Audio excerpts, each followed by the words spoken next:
এটা দেখি সুন্দরবনে বাঘ ধরার খেলা।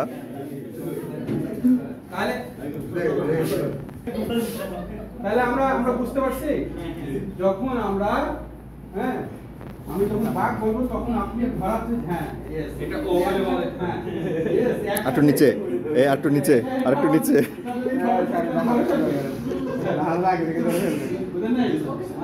যদি বাঘের সামনে যাতে খেয়ে ফেলবে আপনার এখন আমরা স্টার্ট করলাম ঢাকায় বাসে উঠলাম। হ্যাঁ সবাই আমরা এসি গাড়িতে উঠলাম, স্লিপার কোচে উঠে সবাই যাচ্ছি। যাইতে যাইতে যাইতে বহু রাত হয়ে গেল। এক জায়গায় নেমে একটু খাওয়া দাওয়া করলাম, আবার বাসে উঠলাম একবারে সুন্দরবনের ওখানে যায়। সকালবেলা সোজা করেন, সোজা করেন, সোজা করেন, হাত সোজা করেন। সুন্দরবনের পাশে আমরা বাঘ বললে সে ধরে ফেলবে আর আমাকে তুলতে হবে বাঁচতে হলে। এটা সোজা করেন, এই সোজা করে রাখেন। এটা পাশে দেখি একটা বিশাল বড় বাঘ।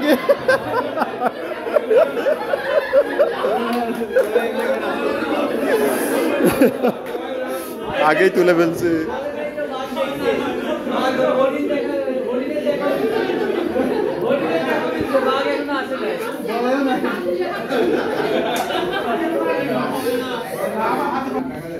বাঘ বলার আগে সবাই তুলে।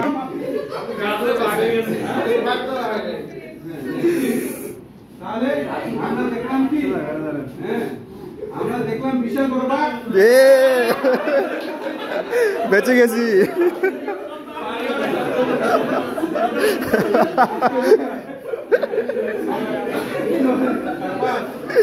কাউকে ধরতে পারে নাই। আরেকবার ট্রাই।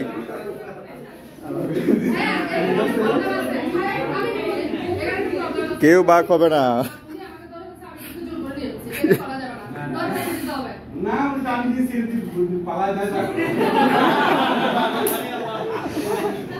বাঘের মুখে পড়ে যদি কেউ পালায় যেতে পারে আরো সাহসী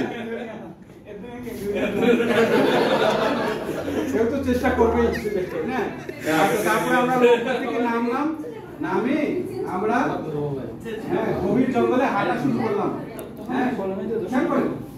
আমরা নৌকা থেকে নামলাম, তারপরে সবাই মিলে গভীর জঙ্গলে হাঁটা শুরু করলাম। সবাই কিন্তু আমরা একটু ভয় পাচ্ছি, একটু ভয় পাচ্ছি, আবার আগায় যাচ্ছি।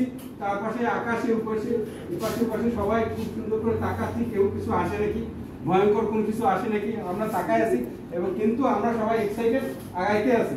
আর একটু আগাই দেখলাম সুন্দর সুন্দর হরিণ দেখা যাচ্ছে। আমরা কিন্তু তার ভয় পাচ্ছি না। আবার একটু আগাই দিয়ে দেখলাম অনেক বড় বড় বড় মাথাওয়ালা জেব্রা দেখা পাচ্ছি। তারপরে যাইতে যাইতে দেখলাম যে কিসের এগুলা পায়ের ছাপ দেখা পাচ্ছি, বড় বড় সিংহের পায়ের ছাপ দেখা পাচ্ছি। তারপরে আরো আগাই গেলাম। যাইতে যাইতে আমরা কি সুন্দরবনে ঢুকছি। হ্যাঁ ঢুকে গেছি। হ্যাঁ এরপরে আমরা সামনে দেখলাম একটা মুখোমুখি একটা